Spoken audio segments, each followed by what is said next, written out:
దేవుని నామానికి మహిమ ఘనత ప్రభావం కలుగును గాక. ఒకసారి మళ్ళీ లేచి ఉండగా 2 కొరింథీయులు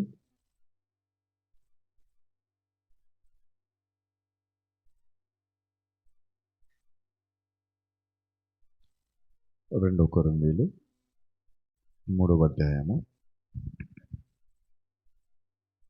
5వ వచనం ఒకసారి చూద్దాం. 2 కొరింథీ 3వ అధ్యాయం 5వ వచనం నుంచి. మా వలన ఏదేను అయినట్లుగా ఆలోచించుటకు మా అంతట మేమే సమర్థులము అని కాదు, మా సామర్థ్యము దేవుని వలన కలిగి ఉన్నది. 6వ వచనం. ఆయనే మమ్మను కొత్త నిబంధనకు అనగా అక్షరముకు కాదు గాని ఆత్మకే పరిచారకులమవుటకు మాకు సామర్థ్యం కలిగించి ఉన్నాడు. అక్షరము చంపును, కానీ ఆత్మ జీవింప చేయను. మరణ కారణమగు పరిచర్య రాళ్ల మీద చెక్కబడిన అక్షరములకు సంబంధించిందైనను మహిమతో కూడినదాయను. అందుకే మోషే ముఖం మీద ప్రకాశించుండిన ఆ మహిమ తగ్గిపోయిందైనను ఇశ్రాయేలీయులు అతని ముఖము తేరి చూడలేకపోయారు. ప్రార్థన చేసుకున్నాం. పరిశుద్ధుడా, జీవముగల దేవ, జగత్పతి నాయన, ఈ సాయంకాలం మరొకసారి యొక్క సన్నిధిలో తరల ఉంచుటకు, ప్రార్థన ద్వారా నేను సమీపించుటకు, నీ యొక్క లేఖనములోని మర్మం గ్రహించుటకు మేమందరం ఇక్కడ చేరి ఉండగా మా హృదయాలు సంధించండి. హృదయాల్లో ఉన్న మలినం పూర్తిగా తీసివేయండి. జీవితాల్లో ఉన్న మలినం తీసివేయండి. ఆలోచనల మలినం తీసివేయండి. నీ కృపకు మమ్మల్ని పాత్రలు చేయమని, ఆత్మీయంగా బలపరచమని, స్థిరపరచమని, నీ వాక్యం విషయంలో, ప్రార్థన విషయంలో, సాక్ష్యం విషయంలో రోషం కలిగి మేము జీవించుటకు ప్రభువా, ఈ సాయంకాల వాక్యాన్ని దేవా మా హృదయాలు సంధించుటకు సహాయం దయచేయమని ప్రభువైన యేసుక్రీస్తు నీ నామములో ప్రార్థిస్తూ ఉన్నాం. ఆమేన్. God bless you. దయచేసి అందరం కూర్చున్నాం. God bless you. Praise the lord.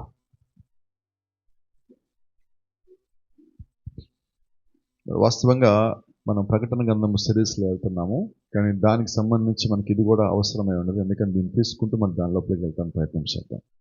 ఒకసారి మళ్ళీ చూద్దాం. 2 కొరింథీ 3వ అధ్యాయం 5వ వచనం మళ్ళీ ఒకసారి. Come back to the very first verse that we have read today.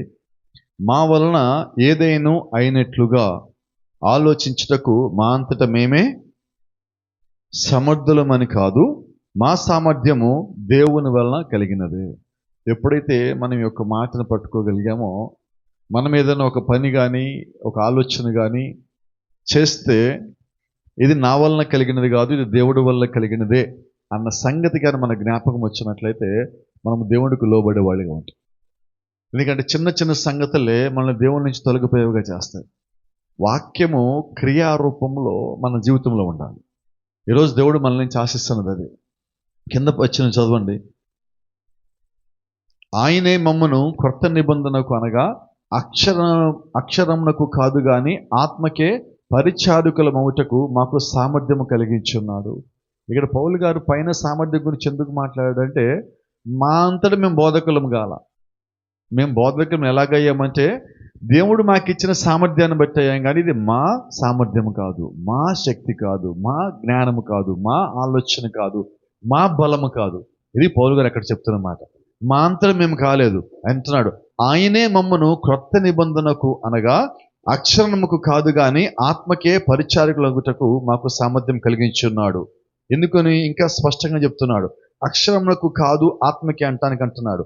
అక్షరము చంపును గాని ఆత్మ జీవింప చేయను. Praise the lord. ఎందుకని ఈ మాట ఇంత స్పష్టంగా అంటున్నాడు? ఈరోజు మనం అందరం చెప్పే మాట ఏంటంటే, బైబిల్ ఉంటే నాకు ధైర్యం ఉంటుందండి, బైబిల్ చదివితే నాకు బలం వస్తుంది అని అన్ని మనం చెప్తున్నాం. అయితే లేఖనంలో నువ్వు గ్రహించే సంగతి ఏంటంటే ఒక మాట మీకు చెప్తాను. హెబ్రీయులకు రాసిన పత్రిక 5వ అధ్యాయం 6వ అధ్యాయం గురించి ఈ గడి వర్తమానికుడు మాట్లాడితే ఎలాగంటున్నాడు.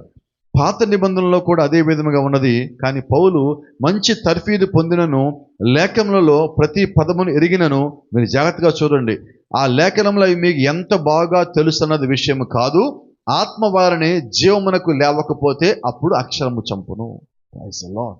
ఎంత స్పష్టంగా ఎంత లోతుగా ఇక్కడ మాట్లాడుతూ ఉన్నాడంటే, నాకు ఎంత వాక్య జ్ఞానము తెలుసు అన్నది అది ముఖ్యమే కాదన్నాడు. నేను ఎంత తర్ఫీదు పొందినప్పటికీ అది ప్రాముఖ్యత లేదంటున్నాడు. అయితే నువ్వు నిజంగా వాక్యం కలిగి ఉంటే ఆ వాక్యంలో నీ లోపలికి ఆత్మను తీసుకురావాలి. అంటే ఇక్కడ చూడండి, నేను చదివినప్పుడు నాకు జ్ఞానం వచ్చింది. అయితే ఈ జ్ఞానం నాకు వివేచన ఇవ్వాలి. ఆ ఇచ్చిన వివేచన నన్ను వాక్యానుసారంగా జీవించులాగు నన్ను నడిపించాలి. అంతేనా? ఆమె చెప్పగలమా? చూడండి, ఆత్మ వారిని జీవమునకు లేవకపోతే అప్పుడు అక్షరము చంపును. నువ్వు విన్న వాక్యము, నువ్వు చేసిన ప్రార్థన నీ జీవితంలో కనపడకపోతే చెప్తారు ఒకసారి సమాధానం, ఇంకేంటి ప్రయోజనం? అయితే ఇక్కడ సంగతి ఏంటంటే, నువ్వు వాక్యం విన్నా, నువ్వు ప్రార్థన చేసినా, నువ్వు చర్చికి వచ్చినా, చర్చిలో కూడా నువ్వు పనిలోనూ పరిచయంలో భాగమైన, నీకు రహస్యం చెప్తా, పరిశుద్ధాత్మను పొందుకోనంత వరకు నువ్వు మామూలు సాధారణ వ్యక్తి. ఈ గడి వర్తమానం అంటది, నువ్వు ఆత్మను పొందుకోనంత వరకు నువ్వు మామూలు వ్యక్తివే. అందరు మనుషులు ఎలాగో నువ్వు అలాగే. తేడా ఏంటంటే పరిశుద్ధాత్మ మాత్రమే. ఎందుకని మనం పరిశుద్ధాత్మ గురించి ఇన్ని ప్రసంగాల్లో ఇన్నిసార్లు నొక్కి నొక్కి మరి చెప్తా ఉన్నామంటే, పరిశుద్ధాత్మ పొందుకుంటేనే నీ జీవితం మారుతుంది. నువ్వు చర్చికి రావటం వల్ల, వాక్యం ఏంటి వల్ల మరి ఇంకేది మార్చదు. ఆ వాక్యాన్ని నువ్వు జీవితంలోకి తీసుకోవాలా. బైబిల్ మనం చూస్తున్నాం. ఒక చిన్నవాడు మీకు జ్ఞాపకం చేస్తా. ఎలీషా పక్కన పనివాడు ఎవరున్నారు? కొంచెం గట్టిగా చెప్పండి. Help me. Who is next to support Elisha? Elisha పక్కన ఎవరున్నారు? గట్టిగా చెప్తారా? గెహజీ. మరి ఇప్పుడు గెహజీ వాక్యంలో ఉన్నాడా? వాక్యంలో ఉన్నాడు, ఆత్మ కింద లేడు. ఇప్పుడు ఎలీషా వాక్యం కింద ఉన్నాడు, ఆత్మలో ఉన్నాడు. ఇద్దరికి తేడా ఏంటి? ఒకే గుహలో ఉన్నారు, ఒకే చోట ఉన్నారు. తేడా ఏంటి? ఇక్కడ సంగతి ఏంటంటే, దేవుడి ద్వారా పిలువబడిన మనిషి, God called person will be led by the spirit of God. దేవుడు యొక్క ఆత్మచేత నడిపించబడతాడు, దేవుడి ద్వారా పిలువబడిన వ్యక్తి. ఈరోజు మనమందరము సంఘానికి పిలువబడద్దు, ఆత్మ ద్వారా పిలువబడాలి. పరిశుద్ధాత్మ ద్వారా మనం పిలువబడాలి. దేవుని రాజ్యానికి మనం పిలువబడిన వారమై ఉన్నాము. అందుకే నేను తరచుగా చెప్తా ఉంటా, నువ్వు సంఘానికి సిద్ధపడి రావటం కాదు, నువ్వు సంఘానికి కాదు వస్తున్నది, దేవుని యొక్క వాక్యాన్ని విని ఆత్మను పొందుకోవడానికి వస్తున్నావు.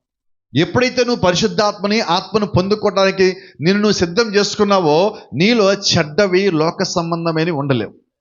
వాటికి నీ శరీరం ఎప్పుడు స్థానము కాదు. Praise the lord. చూడండి, అక్కడే ఒక మాట ఉన్నది, ఆత్మ జీవింప చేయును, అది తప్పనిసరిగా లేపబడవలసి ఉన్నది, లేక ఆత్మ చేత జీవితంలో ఆ కార్యము జరగవలసి ఉన్నది. దేవుడి దగ్గరికి నువ్వు వచ్చినప్పుడు దేవుడు ఒక ఆత్మ నీ మీదకి రావాలి. లేదంటే ఆత్మ పొందుకునే విధముగా నువ్వు ప్రయాస భారం కలిగి ఉండాలి.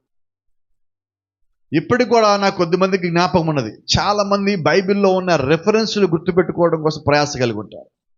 బైబిల్లో ఉన్న రెఫరెన్స్లు గుర్తుపెట్టుకోవడం వల్ల నీకు ఎక్కువ ప్రయోజనం కలగదు. నాకు తెలిసి 1% కూడా కలగదు. నువ్వు గుర్తుపెట్టుకోవాల్సిన అవసరం లేకుండా నీకు ఒక మాట చెప్తా, ఆత్మను పొందుకోవడం కోసం ప్రయత్నం చేయండి. ఆత్మను పొందుకుంటే ఏంటంటే నీ జీవితంలో నిత్యము కనిపిస్తుంది. ఈరోజు దేవుడు మన నుంచి ఆశిస్తుంది అదే. ఒకవేళ ఆత్మ వాక్యంలో జీవించకుండా మరి అది నీకు వాస్తవంగా ఉన్నట్లయితే అప్పుడు అక్షరము కేవలము జ్ఞానమే. నేను బాగా చదివే వాక్యం, ఎంతో లోతైన మర్మము నాకు తెలుసు, నేనంటే దానివల్ల నీకేం ప్రయోజనం లేదు. యేసుక్రీస్తు రాకడ ఉందని తెలిసింది నీకు, చెప్పు దానివల్ల ఏంటి ప్రయోజనం? కేవలం నాకు అది ఒక సంగతిలాగే ఉంటే, ఒక జ్ఞానయుక్తమైన సంగతిలాగే ఉంటే ప్రయోజనం ఏంటి? రాకడ రాబోతుంది, తీర్పు రాబోతా ఉంది, దేవుడు వేరు చేస్తాడు, ఇవన్నీ నాకు తెలుసు, ఇవన్నీ బోధిస్తున్నా. అయితే నా జీవితంలో లేకపోతే, దానికి తగినట్టుగా నా జీవితం జీవించకపోతే దానివల్ల ప్రయోజనం ఏమున్నది? చాలా చిన్న సంగతి మీకు జ్ఞాపకం చేస్తున్నాను. దేవుడు బైబిల్లో మోషేని భూమి మీదకి పిలిచాడు. దేవుడి చేత పిలువబడిన వ్యక్తే మోషే, ఒక విమోచకుడిగా పిలువబడ్డాడు. అయితే మీరు గమనించండి, మోషేకి వాళ్ళ తల్లి చిన్నప్పటి నుంచి వాక్యమంతా బోధించింది. చిన్నప్పటి నుంచి తల్లి ఏం చెప్పిందంటే, నువ్వు ఐగుప్తీయుడివి కాదు, నువ్వు హెబ్రీయుడివి, నీవు వచ్చింది ఒక పని మీద. ఏంటి ఆ పని అంటే, ఐగుప్తులో ఉన్న ఇజ్రాయేల్ని విడిపించడానికి దేవుడి ద్వారా నువ్వు పంపించబడిన వ్యక్తివి. ఇప్పుడు ఆమె ఏం చేసిందంటే, వాక్యానికి సంబంధించిన జ్ఞానం అంతా ఇచ్చింది. జ్ఞానం మొత్తం పొందుకున్నాడు. లోపల ఏం ఒక డెసిషన్ తీసుకున్నాడు. ఏంటి ఆ డెసిషన్ అంటే, నేను ఎలాగైనా వీళ్ళని విడిపించాలి. ఈ మాట జాగ్రత్తగా గుర్తుపెట్టుకుందాం, నువ్వు ఎలాగైనా విడిపించలేవు. దేవుడు నిన్ను నడిపించిన విధంగా నడిస్తేనే విడిపించగలవు. ఈరోజు మనం కూడా కొన్నిసార్లు సమస్యలు వచ్చినప్పుడు, ఒత్తిళ్ళు వచ్చినప్పుడు ఏమనుకుంటామంటే, ఏదో ఒక రకంగా దీంట్లో వచ్చి బయటకు వచ్చేస్తాం. ఏదో ఒక రకంగా. ఎప్పుడైతే నువ్వు ఏదో రకంగా అనుకున్నావో అక్కడే నువ్వు తొలగిపోతున్నావు. ఎప్పుడు కూడా నీకు ఒక సమస్య వచ్చా నువ్వు ఏదో రకంగా బయటికి రావు. దేవుడు ఏర్పరిచిన మార్గంలోనే బయటకు వస్తావు. నువ్వు అక్కడ ఓపిక పట్టు, అక్కడ నిదానం కలిగి ఉండు, అక్కడ గందరగోళం పడకుండా ఉండు, అక్కడ ఒత్తిడికి గురవ్వకుండా ఉండు. అక్కడ నువ్వు క్రమముగా దేవుడికి మరింత దగ్గరగా వచ్చి, ప్రభువా నా కొరకు నువ్వు దీనిలోంచి బయటికి రావడానికి ఏర్పరిచిన మార్గం ఏదైతే ఉందో నాకు ఆ మార్గం తెలియచే ప్రభువా అని నువ్వు ఆ మార్గం దేవుడికి తెలియజేసేంత వరకు వెయిట్ చేసినట్లయితే నువ్వు కలవరపడవు. ఎందుకు మనకి కలవరం, ఎందుకు మనకి ఒత్తిడి అంటే కొన్నిసార్లు మన కార్యాలు మన సొంత చేతులకు తీసుకుంటాం. ఇది ఇక్కడ వస్తుంది మనకి ఇబ్బంది. మన చోదన ఎందుకు మనం పడిపోవాల్సి వస్తుంది చూడండి. అందుచేత నేటి దినమున అనేకమైన అంగీకరించే క్రైస్తవులు మనకున్నారు. అంటే వాక్యాన్ని ఒప్పుకుంటాం, వాక్యం కరెక్టే పాస్టర్ గారు, మీరు చెప్పినంత కరెక్టే పాస్టర్ గారు, కానీ అలా ఉండటానికి మాకు వీలవ్వట్లేదు. మీరు చెప్పింది నిజమే, కానీ దేవుడు చెప్పింది కరెక్టే, ఆయన ఎప్పుడు కరెక్టే. ఇంకా ఇప్పుడు ఎక్కడి వరకు వచ్చాదో తెలుసా? మన దేవుడు మంచి దేవుడు. ఏ దేవుడు అండి? ఎప్పుడు అంటారా మంచి దేవుడని? మనం సరిగ్గా లేమని ఎవరన్నా కానీ మనతో అంటే మనం ఏమంటామంటే ఆయన మంచి దేవుడు, మమ్మల్ని ఏం చేయడు, మాకు తోడుగా ఉంటాడు. అయితే మీకు ఎప్పుడు చెప్తా ఉంటాను, దేవుడు మంచి దేవుడే, నువ్వు ఏం చేసినా నీకు మంచి దేవుడు కాదు. ఆయన చెప్పినట్టుగా చేస్తేనే ఆయన నీకు మంచి దేవుడు. ఈ చిన్న సంగతి, చిన్న తేడా మనకు తెలియాలి. రాత్రి ప్రైజ్ ది లార్డ్. కొద్దిమంది మంచిది, మేము ఏదో కొంత అనుభూతి చెందాల్సి ఉన్నది, ఇంకేదో జరగాల్సి ఉంది, దేవుడు ఇంకేదన్నా చేస్తే అప్పుడు మేము దేవుడిని నమ్ముతాం. దేవుడిని నమ్మమంటే ఈరోజు తరచుగా చెప్పే మాటలేంటి? దేవుడు మా జీవితంలో ఏదో ఒక కార్యం చేయాలి. అయితే ఇక్కడేంటి, వాళ్ళకి బైబిల్ తెలీదా? తెలుసు. మోషేకి ఇప్పుడు బైబిల్ జ్ఞానం తెలీదా? చెప్పండి. సమరయ స్త్రీకి, బిలాము ప్రవక్తకి అందరికీ తెలుసు, కానీ వారు లోపడుతుంది ఎవరు? మోషే ఎప్పుడు లోబడ్డాలంటే చూడండి, ఈ కాలం వర్తమానం అంటుంది మోషే లోపల ఉన్న లోక సంబంధమైన జ్ఞానము, తన కలిగి ఉన్న జ్ఞానం మొత్తం బయటికి తీసేయడానికి దేవుడికి 40 ఏళ్ళు పట్టింది. అంటే మన లోపల ఉన్నదాన్ని బయటికి తీసేయడానికి ఎంతకాలం పడుతుంది? కొద్దిమంది ఒక మాట అంటారు, చర్చికి వెళ్తున్నావు నువ్వు, నెల నుంచి చర్చికి పోతున్నావు, ఇంకా నువ్వు మారలేదా? మోషేకి ఎంతకాలం పట్టింది? It took 40 years to change himself. తనంతటి తాను మోషే మాట్లాడానికి ఎంతకాలం పట్టింది? ఇప్పుడు మీకు ఇంకో మర్మం చెప్పాలా. అపోస్తలుని పౌలుని సౌలుగా ఉన్నప్పుడు దేవుడు దమస్క మార్గంలోకి వచ్చినప్పుడు ఆ రోడ్డు మీద పడిపోయిన తర్వాత దేవుడు అతని గుడ్డివాడిగా చేస్తాడు ఉన్నది బైబిల్లో. తర్వాత ఆయన 3 రోజులు ఉపవాస ప్రార్థనలో ఉన్న తర్వాత దేవుడి గురించి ప్రకటించడం ప్రారంభించాక వాళ్ళన్నా, నువ్వు ప్రకటించబాక, నువ్వు ముందు దేవుడి గురించి పూర్తిగా తెలుసుకో అంటే, పౌలు పాత నిబంధన ఉన్న గ్రంథాలు, కొత్త నిబంధనలు అప్పటికి రాసినవి ఏవైతే సువార్తలు ఉన్నాయో ఆ పుస్తకాలు మొత్తం పట్టుకొని 3.5 సంవత్సరాలు అరేబియా సముద్రం దగ్గరికి వెళ్ళిపోయారు. Was with God for 3.5 years. ఎందుకని? అప్పటికి పౌలుకి అక్షరం ఉన్నది, మోషేకి అక్షరం ఉన్నది, ఈరోజు మనకు కూడా అక్షరం ఉన్నది. అయితే దేవుడు మనకు కావాలని కోరుకుంటుంది అక్షరం నువ్వు కలిగి ఉంటాం కాదు, అక్షరములో జీవింపచే శక్తి అయిన ఆత్మను కలిగి ఉండాలి దేవుడు కోరుకుంటున్నాడు. సో దేవుడు నీ నుంచి ఆశిస్తున్నాడు, నువ్వు ఆశించడం కాదు. ఇప్పుడు దేవుడు ఆశిస్తున్నాడు. నీకు వాక్యం ఎందుకు ఇచ్చానంటే ఈ వాక్యంతో పాటు నువ్వు ఆత్మను కూడా కలిగి ఉండాలి. చూడండి, బాప్టిజం పొందినప్పుడు అక్కడ చిన్న మాటను చూడండి. అపోస్తల కార్యం 2వ అధ్యాయం 38వ వచనంలో ఎంత స్పష్టంగా దేవుడు simply speaking about the importance of the spirit, ఆత్మ యొక్క ప్రాముఖ్యత గురించి దేవుడు మాట్లాడుతున్నాడు అక్కడ. చెప్పండి ఏమన్నది? అప్పుడు పేతురు, మీరు మారు మనసు పొంది పాప క్షమాపణ నిమిత్తము ప్రతివాడు యేసుక్రీస్తు నామమున బాప్టిజం పొందుడి, అప్పుడు మీరు పరిశుద్ధాత్మను వరం పొందుదురు అన్నాడే కానీ మీకు వాక్యం అంతా తెలిసిపోద్దనలా. అంటే దేవుడు దేనికి ప్రియారిటీ ఇస్తున్నాడు? నువ్వు ఆత్మను పొందుకోవటానికి. రెండోది, ఆత్మను పొందుకోవడానికన్నా ముందు దేవుడు 2 సంగతులు పెట్టాడు. 2 సంగతులు. నువ్వు అక్షరం కాకుండా ఆత్మ కింద ఉన్నావు అంటానికి 2 రుజువులు పెట్టాడు అక్కడ. ఏంటి ఆ రుజువులు అంటే, the very first one is repentance.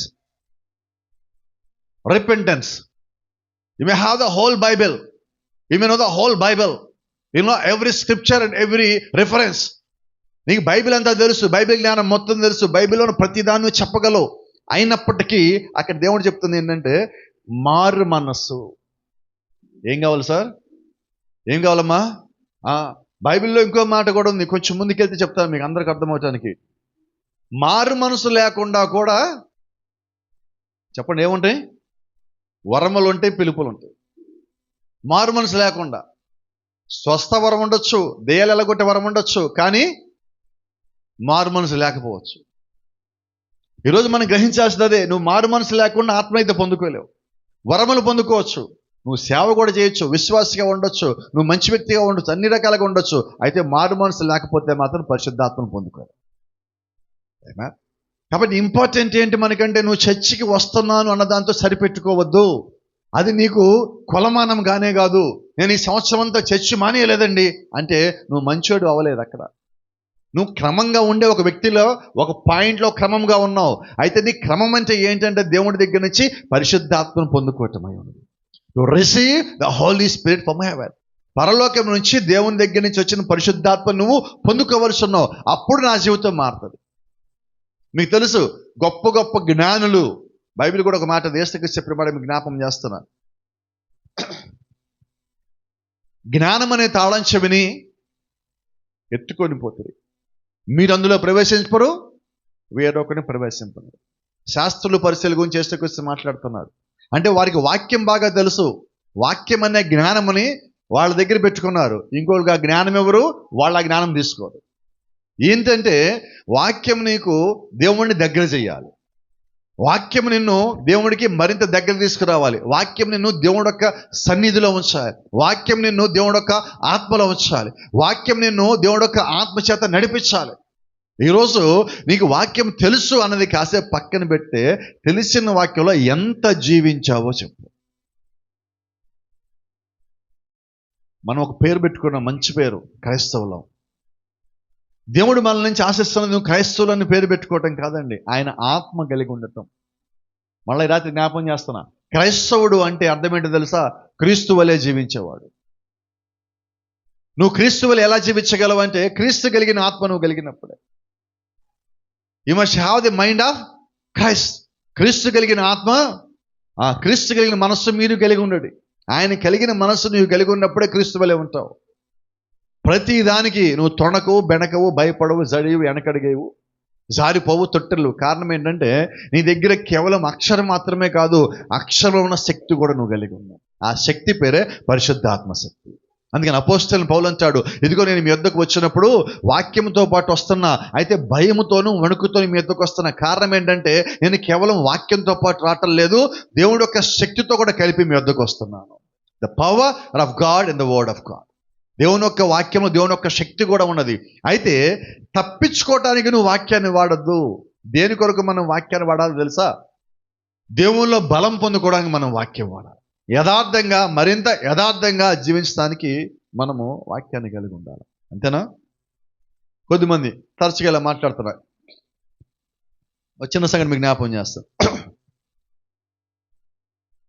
ఒక బాప్టిజం గురించి చిన్న సంగతి గుర్తు చేస్తున్నాను.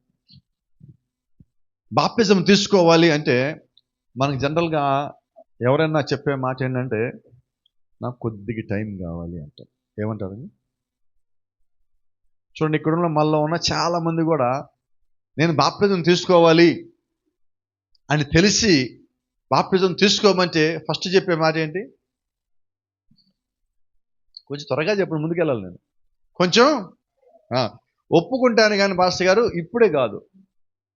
ఏంటది? ఒప్పుకుంటాను కానీ మీరు చెప్పింది కరెక్టే, కానీ ఇప్పటికిప్పుడు చేయాలంటే నాకు అవ్వదు.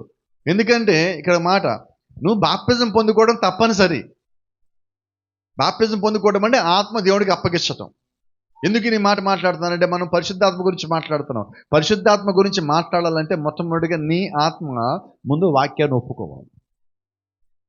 బాప్టిజం పొందాలంటే ముందేం కావాలంటే మారు మనసు అంటుంది. మారు మనసు లేకుండా నువ్వు బాప్టిజం పొంది ప్రయోజనం లేదు.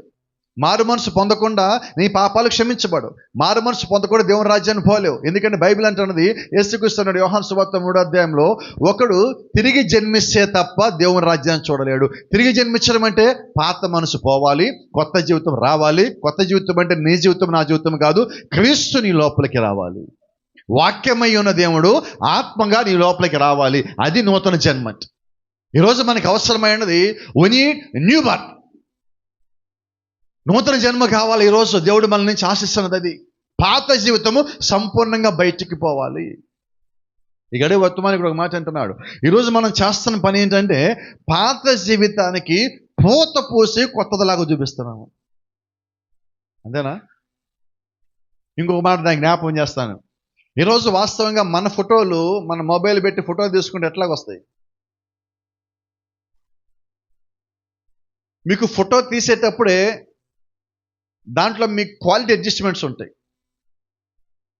మీరు తెల్లగా రావాలని చేయొచ్చు, ముఖం మీద మడతలు పోవాలని మొత్తం అన్ని చేసి ఫోటో తీసేటప్పుడే ఆ ఫోటో చూసి మనం ఏమనుకుంటున్నాం, అబ్బా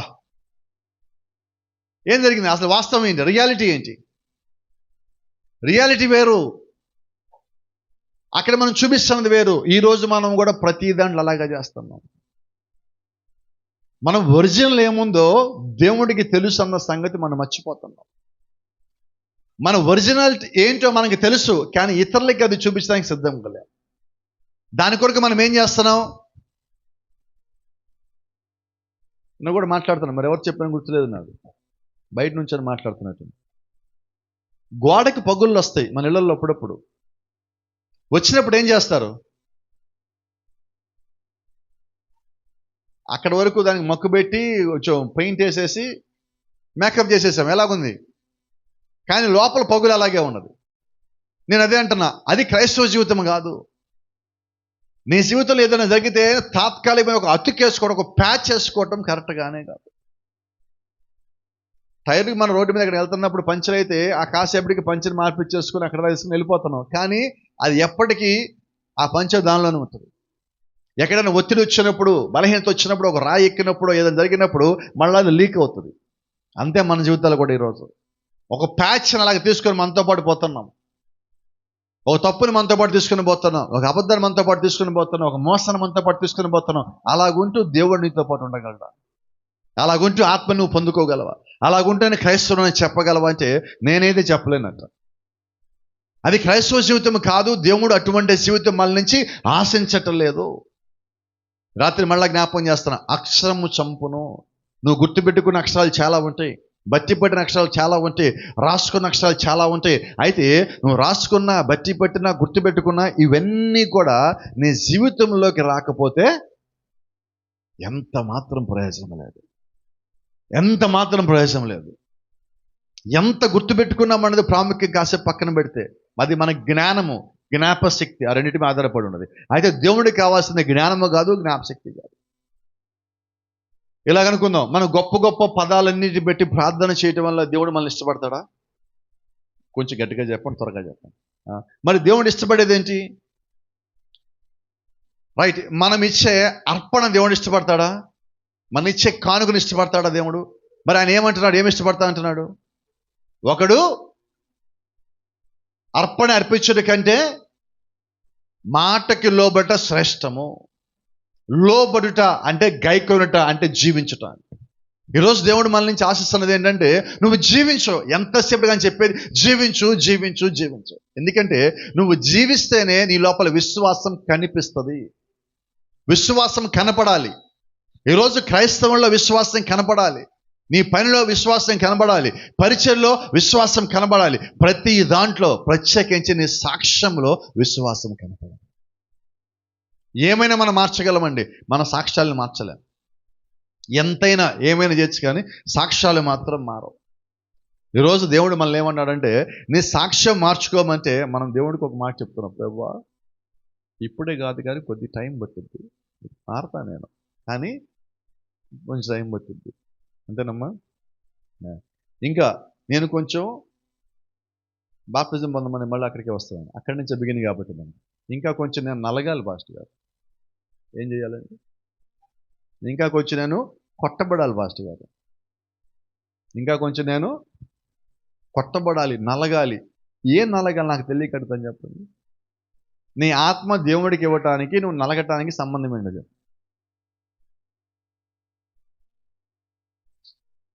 మళ్ళీ చర్చికి ఎంతకాలం నుంచి వెళ్తున్నామంటే సమాధానం ఏముంది? మా తాత, మా గ్రాండ్ ఫాదరు అక్కడి నుంచి మేము చర్చికి వెళ్తానేమన్నా. నువ్వు ఎంతకాలం చర్చికి వెళ్ళావన్నది, నువ్వు ఎంత లోబడతావన్నది ఆ దగ్గర తెలిసిపోతుందా లేదా?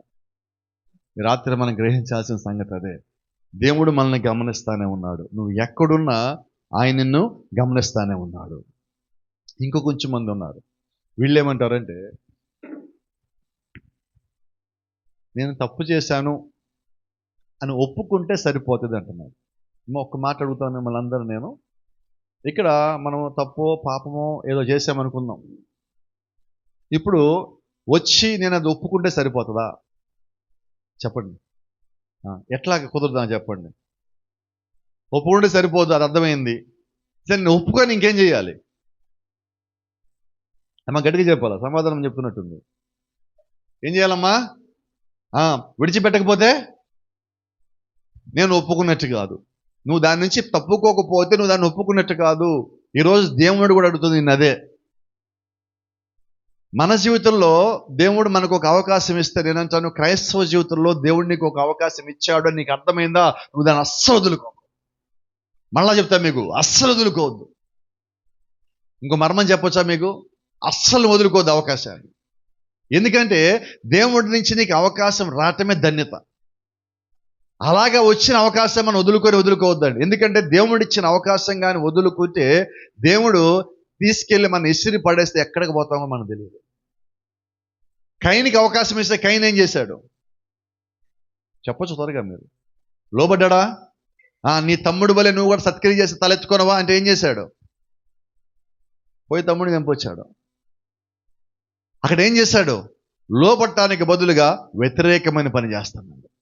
ఈరోజు దేవుడు మళ్ళా మనకి అవకాశం ఇస్తే చాలా మంది ఏం చేస్తారంటే అది అవమానంగా తీసుకుంటున్నారు. అవమానం కాదండి, దేవుడు నీకు కృప ఇచ్చారంటాడు. కృప, ఆ కృప యొక్క బలం ఏంటో నీకు తెలిస్తే దేవుడి దగ్గరికి మరింత బలంగా పరిగెత్తుతారు. నేను ఎప్పుడు చెప్తాను, తప్పు చేసిన వ్యక్తి కళ్ళల్లోకి మీరు చూస్తే, అతను పశ్చాత్తాపం కలిగి ఉన్నాడో లేదో నీకు అర్థమవుతుంది. నిజమేనా? చూడండి, గడి వర్తమానుడు ఒకసారి దాన్ని ఏమంటారు, ఆవులు కొనటానికి వెళ్ళారు. ఈయన ఒక ఆవును చూశాడు, మంచిగా ఉంది ఆవు, బలిష్టంగా బాగుంది, పాలన్నీ బాగా ఇస్తుంది. అక్కడ ఉన్నవాడు దాన్ని చెప్పగానే ఈయన చూసి అన్నాడు, చాలా బాగుంది, తీసుకోండి సార్ అన్నాడు. పక్కన పాస్టర్ గారిని పిలిచి, పాస్టర్ గారు ఇది తీసుకోండి బాగుందంటే, ఆయన దాని కళ్ళలో చూశాడు. ఆయన ఈ గేదెలు కాసేవాడు, ఆవులు కాసే వ్యక్తి చూసి, ఇది వద్దు సహోదరుడు, ఇంకో దాని దగ్గర పోదాం అన్నాడు. ఏంటన్నాడు? దాని కళ్ళు చూసావా అన్నాడు. ఏంటన్నాడు? దానిలో పొగరుంది, గర్వం ఉంది, ఇది పిల్లల్ని సరిగ్గా పెంచదన్నాడు. ఎక్కడ చూశాడు? మరి భూమి మీద ఉన్న ఒక మనిషి ఆవు కళ్ళల్లోకి చూస్తే అది ఎలాంటిదో చెప్తే మరి దేవుడు చెప్పండి.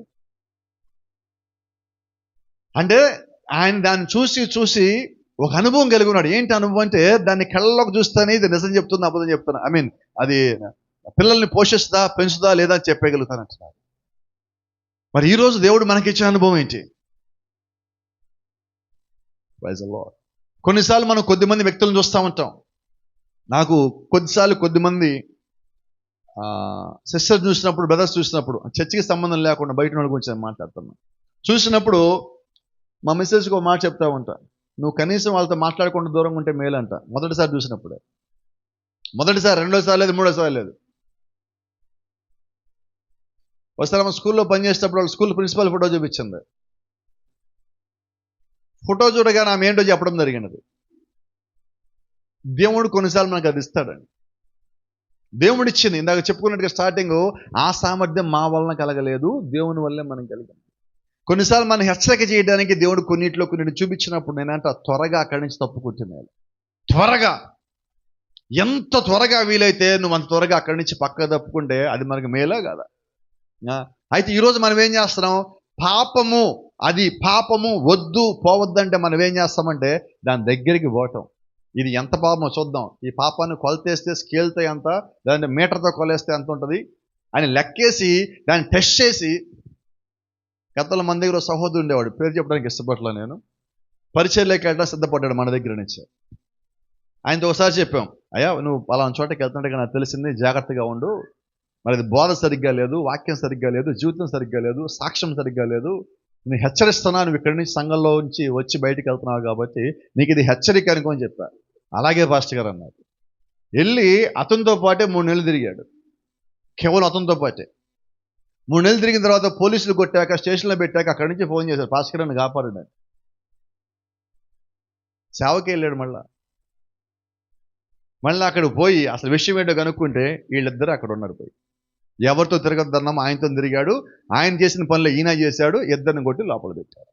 ఏం చేయాలి ఇప్పుడు? అప్పుడు అంటున్నాడు, మీరు చెప్పిందే కరెక్ట్ పాస్టర్ గారు, వాడు మంచోడు కాదు. ఎప్పుడు చెప్తున్నాడు చెప్పండి?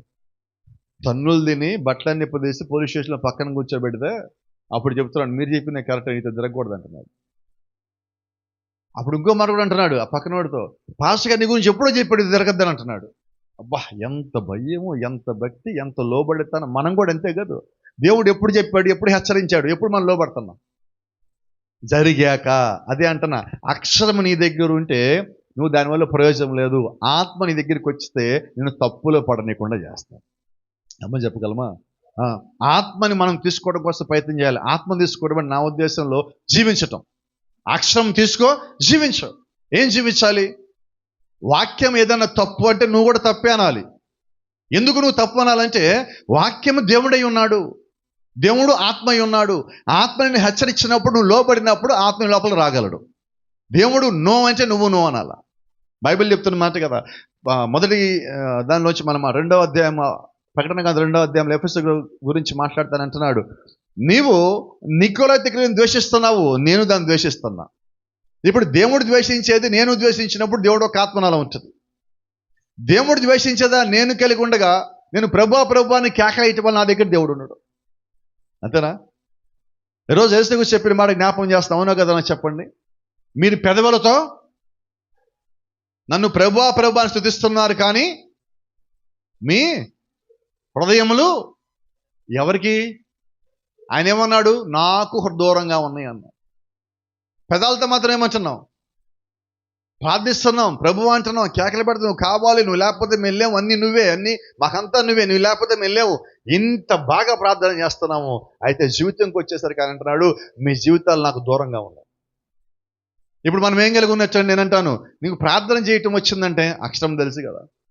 గతంలో మాట్లాడినట్టుగా సమరస్య గురించి మనం మాట్లాడుకుందాం. సమరస్యకి బైబిల్ తెలుసా తెలీదా? తెలుసా? మరి పాపంలో ఎందుకు చెప్తారా? అక్షరం తెలుసు, పాపంలో ఎందుకు ఉన్నది? జీవితంలోకి రాలేదండి. అది సమస్య. ఒక మాట మీకు చెప్తాను. ఇక్కడ యోధాపత్రిక తెరుద్దాం ఒకసారి. ఉదయం కూడా చదివించినట్టున్నాను.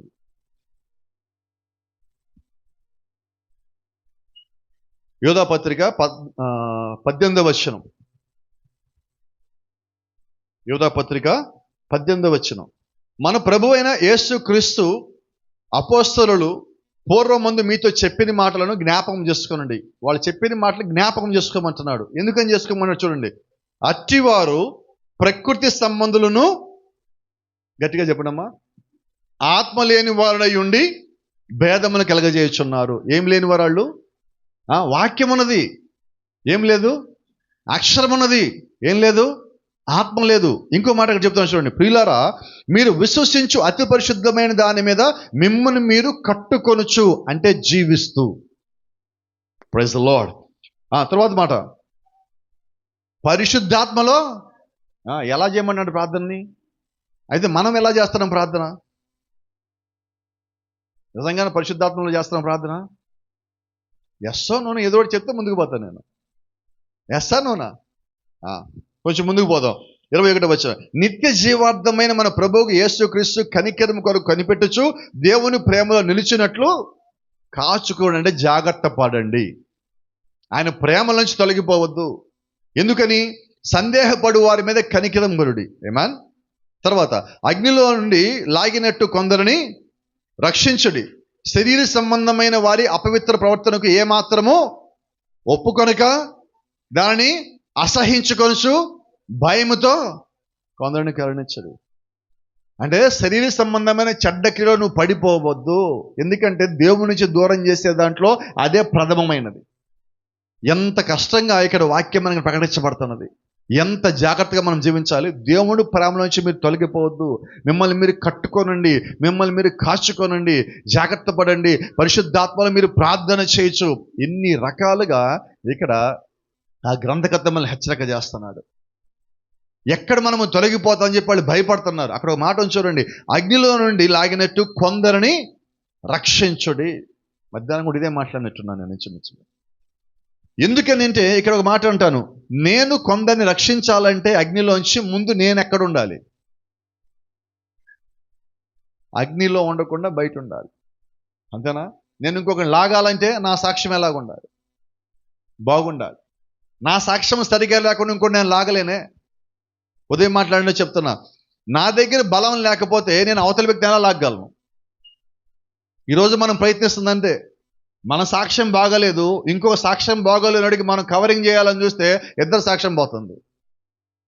అందుకే నేనేమంటాను, ముందు నీ సాక్ష్యం సంపాదించుకో, దేవుళ్ళలో సంపాదించుకో, బలము సంపాదించుకో, ఆత్మలో సంపాదించుకో, ప్రార్థనలో సంపాదించుకో, విశ్వాసంలో సంపాదించుకో. అప్పుడు నిన్ను బట్టి ఇంకొకడు బలపరచబడాలి. ఈరోజు మనం వెళ్ళి ఒకరితో మాట్లాడామంటే వారు ఆత్మలో బలం పొందుకోవాలా, ప్రార్థనలో బలం పొందుకోవాలా. వాడి జీవితంలో ఏదో ఒక కార్యానైనా చెడ్డదాన్ని, లోక సంబంధించిన దాన్ని కనీసము ఒక్క దానైనా విడిచిపెట్టేవాడిగా ఉండాలి.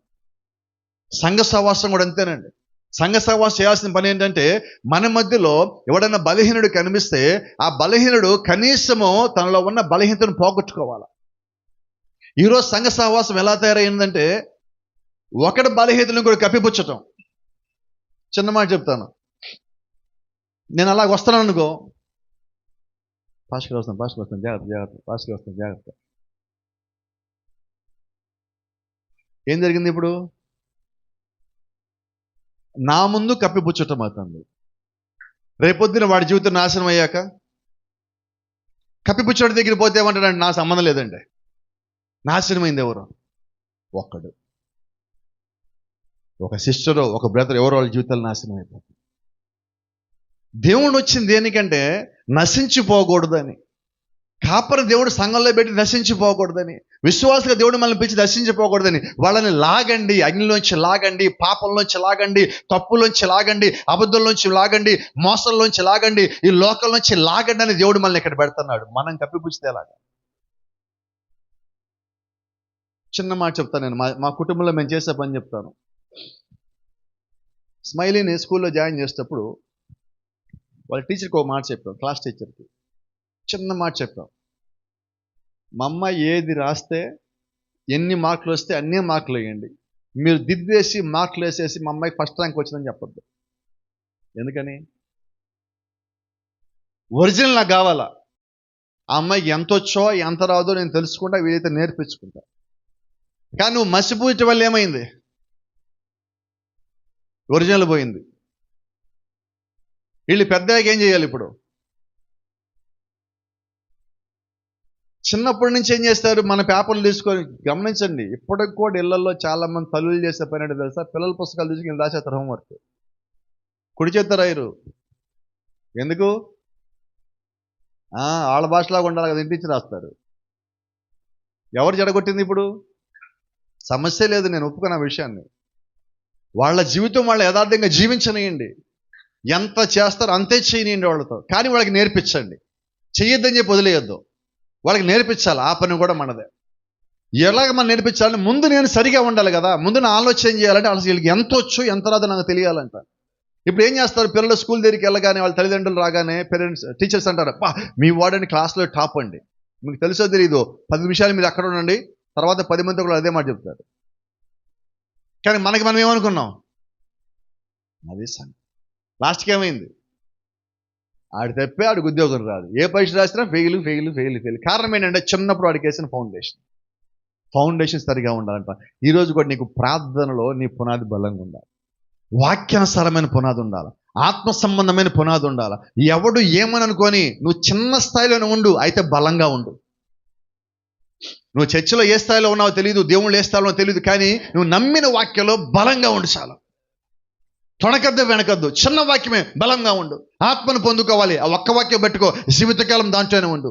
పొందుకో, ఒక్క వాక్యం చాలు. ఒక్క వాక్య ప్రకారం జీవించను. మేడగదిలో వారు ఆత్మను పొందుకున్న కిందకి దిగారు. మన జీవితం కూడా అంటే ఈ ప్రాణం పోయేలోపు పరిశుద్ధాత్మను పొందుకోవాలి. ఒక్క తీర్మానం అలాంటి చేసుకొని జీవిస్తే పొందుకోమా? ఖచ్చితంగా పొందుకుంటాం. అయితే నువ్వు పొందుకోవాలని తీర్మానం చేసుకున్నప్పుడు దీనికి కూడా మీకు అర్థమయ్యేలా చెప్తున్నా. నువ్వు పరీక్షల్లో ఫస్ట్ ర్యాంక్ రావాలంటే ఏం చెయ్యాలి? సిద్ధు, ఏం చేస్తావు? చదువుతావు లేదా? బయటికి వెళ్ళి ఆడతావా? ఆడవా? నోటితో చెప్పరాదు, ఆడదు. ఎందుకని? లోపలేముంది? నేను ఫస్ట్ ర్యాంక్ రావాలని నాకున్నది. మైండ్ ఫస్ట్ ర్యాంక్ కావాలని కోరుకుంటుంది. ఇప్పుడు శరీరం ఏం చేయాలంటే మైండ్ని ఫాలో అవ్వాలి. నేను పరలోక రాజ్యం వెళ్ళాలనుకుంటున్నా, కానీ నేను ఫాలో అవ్వట్లేదు దాన్ని. అంతేనా? ఇలా మాట్లాడుకుందాం. ఈరోజు మనకు అందరికీ ఉన్న పెద్ద సమస్య ఇది. దగ్గు కాదు, జలుబు కాదు, జ్వరం కాదు. వీటన్నిటికన్నా పెద్ద సమస్య ఒకటి ఉంది మన దగ్గర. మొబైల్ ఫోన్ ఒక సమస్య ఉంది. ఏం ఫోన్ అది? ఏకంగా కొన్ని దెయ్యాలు చర్చి కూడా తీసుకొచ్చి మొబైల్ ఫోన్లు చాటింగ్లు చేస్తుంటాయి. నువ్వునా చెప్పరే, రాదే ఎక్కడి నుంచి? ఎవరినో ఎవరికి కనబట్లేదు నాకు. చెప్పండి, ఏంటది? దెయ్యమే కాదా? నీ ఆసక్తి అంతా మొబైల్ ఫోన్ మీద ఉన్నప్పుడు నువ్వు వాక్యం ఎలా వింటావు? అంతేనా? కాలేజీకి వెళ్ళినప్పుడు కూడా వీళ్ళ పని ఏంటంటే, స్కూల్కి వెళ్ళినప్పుడు కూడా వీళ్ళ పని, ఇప్పుడు స్కూళ్ళకి కూడా మొబైల్ వచ్చేసింది కదా. వెళ్ళినప్పుడు వీళ్ళ పని ఏంటంటే, ముందు అక్కడ లెక్చరర్ ఆయన పని ఆయనదే, ఇక్కడేమో వీళ్ళ మొబైల్ అని. చర్చికి వచ్చాక కూడా పాస్టర్ గారి ప్రసంగం పాస్టర్ గారిదే, వెనకాల మొబైల్లో వాట్సాప్లో మెసేజ్లు ఆడదే. స్నాప్ చాట్ అని ఒకటి ఉంటుంది. ఏంటంటే స్నాప్ చాట్ అనే పదానికి అర్థం తెలుసా మీరు? చాటింగ్కి అతుక్కుపోవటం దాని పేరు. ఎవరికి అతుక్కోవాలి మనం? కానీ ఎవరికి అతుక్కున్నాం? దెయ్యానికి. అది పరిపూర్ణమైన దెయ్యం. నువ్వు చర్చిలోకి వచ్చాక కూడా నువ్వు ఇంకా మొబైల్ ఫోన్ మీద ఆసక్తి చూపించావా? నేనంటే నువ్వు ఏ స్థాయిలో ఉన్నావు? విశ్వాస స్థాయికి ఇంకా రాలా నువ్వు. ఒక మాట చెప్తా, అది పాస్టర్ గారి ఫ్యామిలీ కానీ, సంఘ పెద్ద కుటుంబం కానీ, ఎవరైనా లెక్కే కాదు అసలు. వాక్యానికి వ్యతిరేకంగా ఉంటే నువ్వు ఎవరైనా ఒకటే. ఇక్కడ మనము దానికి సంబంధించిన వ్యక్తులము కాము. దేవుని సన్నిధికి వచ్చాక నువ్వు దేవునితో మాటల మీద సహవాసం చేయాలి. నువ్వు ఇక్కడే నేర్చుకోకపోతే ఇంకెక్కడ నేర్చుకోవాలా?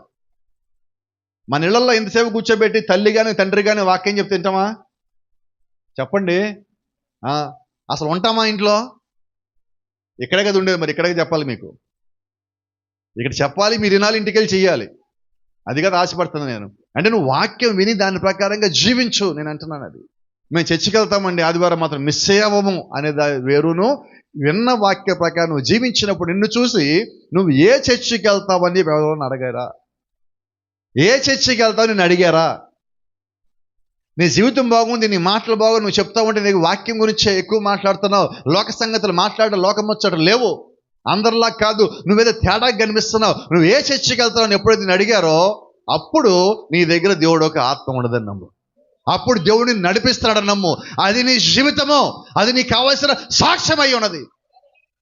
ఈరోజు దేవుడి నుంచి ఆశిస్తున్నదే, నీ లోపల క్రీస్తు ఉండి ఆయనను ఇతరులకు చూపించుకోవాలని ఆశపడుతున్నాడు. మనల్ని మనం చూపించుకోవటం కాదు. We are here to reflect Jesus Christ on this earth. ఈ భూమి మీద నువ్వు ఉన్నది యేసుక్రీస్తుని తిరిగి ప్రతిబింబించడానికి.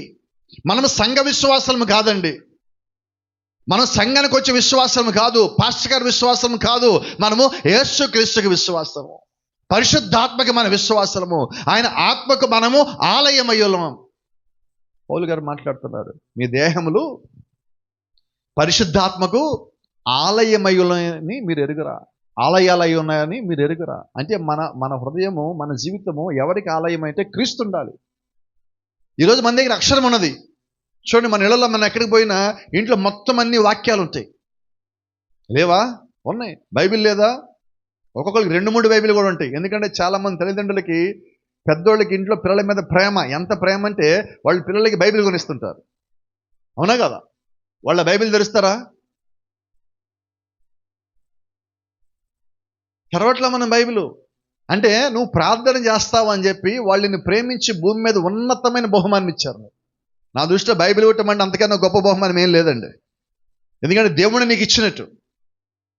ఎందుకు ఇచ్చాడు? నేను నశించిపోకూడదని, నేను పాడైపోకూడదని, నేను చెడిపోకూడదని, లోకంలో పడకూడదని, నేను వ్యర్థంగా ఉండపోకూడదు, నేను పాతాళం పోకూడదని నన్ను ప్రేమించిన ఆ వ్యక్తి నాకు బైబిల్ ఇచ్చాడు. ఇప్పుడు ఆ వ్యక్తి నిజంగా నన్ను ప్రేమించి నాకు బైబిల్ ఇస్తే, నేను కనీసం ఆ వ్యక్తి మీద ప్రేమతో బైబిల్ చదవడం ప్రారంభిస్తే దేవుడి ప్రేమ నాకు అర్థమవుతుంది. ఈరోజు దేవుడి ప్రేమలో ఫెయిలు, వాక్యంలో ఫెయిలు, వర్తమానంలో ఫెయిలు, క్రమంలో ఫెయిలు, ప్రార్థనలో ఫెయిలు, విశ్వాసంలో ఫెయిలు, అండర్స్టాండింగ్లో ఫెయిలు, కుటుంబంలో ఫెయిలు, సంఘంలో ఫెయిలు, వ్యక్తిగత ఫెయిలు, సాక్ష్యంలో ఫెయిలు, అన్నీ ఫెయిలే.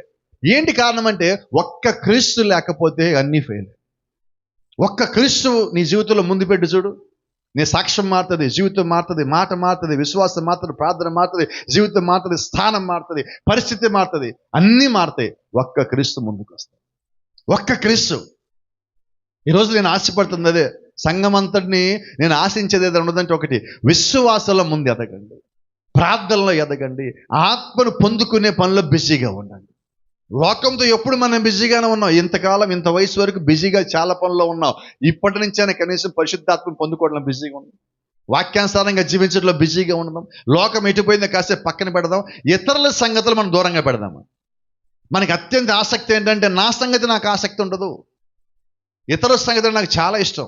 ఎంత ఇష్టం అంటే అవసరమైతే నా పని కూడా మానేస్తాను, అంత ఇష్టం. కానీ ఆశ్చర్యం ఏంటంటే దేవుడు ఆయన పని మానేసి నీ కోసం వస్తే నువ్వేమో నీ పని మానేసి దేవుడి పని మానేసి ఇంకో పనిలో ఉంటే దేవుడికి ఇష్టమా? కానే కాదు. కాబట్టి మనము దేవుడికి ఇష్టలుగా ఉండాలంటే ముందు మనం వాక్యానుసారమైన జీవితం జీవించాలి. అక్కడ పౌలు గారు అంటున్నాడు, ఇది మా సామర్థ్యం కాదు, మేము రాలా, ఇది మా ఎన్నిక కాదు, ఆయన మమ్మల్ని నియమించాడు కాబట్టి ఆయనకి మేము యథార్థంగా ఉంటున్నాం. మమ్మల్ని అక్షరానికి పరిచారకులు చేయాల, ఆత్మకే పరిచారకులు చేశారు.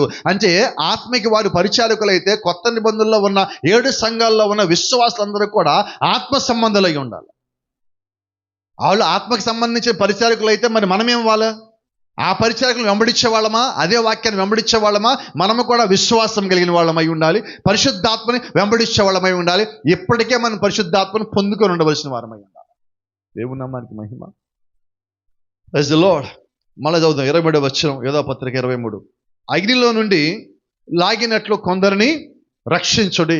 ఈ మాట నేను దేవుని లోపలికి వస్తున్న కొత్తలో నన్ను ఇది పట్టుకున్న మాట. కొన్ని మాటలు నన్ను ఆకర్షించినవి, నా జీవితాన్ని మార్చింది నేను చెప్తున్నా. ఈ మాట చదివినప్పుడు అగ్నిలో నుండి లాగినట్టు కొందరు రక్షించుడి అన్న ఈ మాట చదివిన తర్వాత, అగ్నిలోంచి లాగాలంటే ముందు నేను బయట ఉండాలి కదా. నేను ఇంకా అప్పుడు లోకంలో ఉద్యోగం చేస్తా, సినిమాల్లో పనిచేస్తా, అవన్నీ లోక సంబంధమైన జీవితం జీవిస్తున్నా. ఆ జీవితం జీవించినప్పుడు ఈ మాట నన్ను ఎలాగనిపించిందంటే లాగి పెట్టిన చెంప మీద కొట్టినట్టు అనిపించింది. నువ్వు రక్షించాలంటున్నావు, ముందు నువ్వు జీవించకుండా ఎలా రక్షిస్తావు? అప్పుడు ఒక నిర్ణయం తీసుకున్నావు, నేను ఈ పని చేయాలంటే ముందు నేను తగినట్టుగా జీవించాలి కదా. నా మాటలు మీకు అర్థమవుతున్నాయా? ముందు వాక్యం దగ్గరికి వచ్చింది, ఆ వాక్యం నన్ను కొట్టింది, ఆ వాక్య ప్రకారంగా ఉండాలి, నాలో ఆశ కలిగించింది. ఆ ఆశ నా జీవితం మార్చడం ప్రారంభించింది. ఈరోజు సేవలోకి రావటానికి ఈ వాక్యం కూడా ఒక కారణం. ఒక్క మాట ఎప్పుడో పౌలు గారు 2000 సంవత్సరాల క్రితం రాసిన మాట ఈ రోజుకి, అంటే ఒక 15-16 సంవత్సరాల క్రితం నాతో మాట్లాడిన మాటకి దేవుడు నన్ను సరి చేసి ఇదిగో ఇక్కడ నుంచోబెట్టాడు ఈ రాత్రి. ఏమా నేను అంటున్నా, అదే మాట ఒకవేళ మిమ్మల్ని కూడా పట్టుకుంటుందేమో, అది నా బాధ. మిమ్మల్ని కూడా ఆకర్షిస్తామో, అలాగే మిమ్మల్ని పట్టుకున్న దాని ద్వారా మీరు ముందుకు వచ్చిన ఇంకా మన లోపల నుంచి అనేక మంది సేవకులు రావచ్చు, ఇంకా అనేక మంది రక్షించవచ్చు, కాపాడచ్చు కదా. నువ్వు సేవ చేయక్కర్లా, ఒక్కడిని కాపాడగలిగితే అంతకన్నా ధన్యత ఇంకేమని. దేవుని నామానికి మహిమ. అయితే ఇంకో మాట ఉంది, శరీర సంబంధమైన వారి అపవిత్ర ప్రవర్తనకు ఏమాత్రము ఒప్పుకొనక దానిని అసహించుకొనొచ్చు. శరీర సంబంధమైన చెడ్డ క్రియలని నిజమైన విశ్వాసం ఏం చేస్తారని అసహించుకుంటారు. అపవిత్రత అంటే మీకు తెలుసు, నేను చెప్పడం దాని గురించి మళ్ళీ ఏమి. ఈ లోక సంబంధమైన ఈ శరీర సంబంధమైన వ్యవహారాలు ఏవైతే ఉన్నాయో అది అపవిత్రత అని దేవుడు చెప్పినప్పుడు నువ్వు మళ్ళా దాని జోలికి పోవద్దు అంటాడు. దాని జోలికి పోవద్దు, అది అసహ్యం అంటున్నాడు దేవుడు. దాని జోలికి మనం పోవటానికి లేదు. ఉదయం కూడా చదివాం 119వ కీర్తనలో 105, 106 వచనాలు ఒక మాట ఉన్నది, తప్పు మార్గములన్నీ నాకు అసహ్యములాయను. నాకు అసహ్యం, నేను గతంలో నడిచిన తప్పు దగ్గర మళ్ళా పోవడం అసహ్యం. అది ఒక సామెత మళ్ళీ మేము గుర్తు చేస్తున్నాం. యెషయా ఒక మాట ఉన్నది, వారి భోజన బలలన్నీ, గట్టిగా చెప్దాం, వాంతితోనూ కల్మషముతోనూ నిండి ఉన్నాయి. 28 అనుకుంటా యెషయా. వారి భోజన బలలన్నీ వాంతితోనూ కల్మషముతో నిండి ఉన్నాయి. అంటే వాళ్ళు ఎటువంటి చోట్ల ఉంటున్నారంటే అది చెడ్డదని తెలుసు, పాడైపోయింది తెలుసు, అది ఘోరమైనది తెలుసు, అక్కడే ఉంటున్నారు, అక్కడే తింటున్నారు, అలాగే జీవిస్తున్నారు. ఎందుకంటే వాళ్ళ సాక్ష్యాలు అలాగ ఉన్నాయి అంట. ఇప్పుడు వాళ్ళకి పోయి మనం ఏం చెప్పాలి? వాక్యం వాళ్ళకి పోయి మనం ఏం చెప్పాలి? సాక్ష్యం గురించి, సాక్ష్యం మార్చుకోమని. అందుకనే పిల్లలు చిన్నవారిగా ఉన్నప్పటి నుంచే వారిని మనం వాక్యాలు నడిపిస్తే, ఎందుకు మనం పెట్టే యూత్ క్యాంపులో చిన్నప్పటి నుంచి వాళ్ళ వాక్యాలు నడిపించండి. చిన్నప్పటి నుంచి వాళ్ళ బలమైన సాధనలుగా చేయండి. చిన్నప్పుడు సరిగ్గా నడిపించకపోయిన కారణం చేత చాలా మంది పెద్దయ్యాక తప్పిపోయినారు. ఒకవేళ చిన్నప్పుడే వాళ్ళని కానీ దేవుడు పట్టుకున్నాడా, వాళ్ళు తప్పిపోవటం కాదండి, అనేక మంది దేవుళ్ళకి నడిపించేవాళ్ళు. అనేక మంది. ఈరోజు మనమందరం చేయాల్సిన పని మీరు గమనిస్తే యవ్వన ప్రాయంలోకి వచ్చిన పిల్లలు చేస్తారు ఈరోజు. కారణం ఏంటంటే వాళ్ళు దేవుడి చేత పట్టబడ్డాలని పట్టుకుంటున్నారు వాళ్ళు. కింద వచ్చిన చదువుదాం, 24 వచనం. తొట్టిల్లకుండా మిమ్మల్ని కాపాడుకోవటమును తన మహిమ ఎదుట ఆనందముతో మిమ్మల్ని నిర్దోషులుగా నిలబెట్టుటకును శక్తి గల మన రక్షకుడైన అద్వితీయ దేవునికి ప్రైజ్ ది లార్డ్. ఇప్పుడు దేవుడు మన కొరకు ఎన్ని చేస్తాడు అక్కడ పనులు?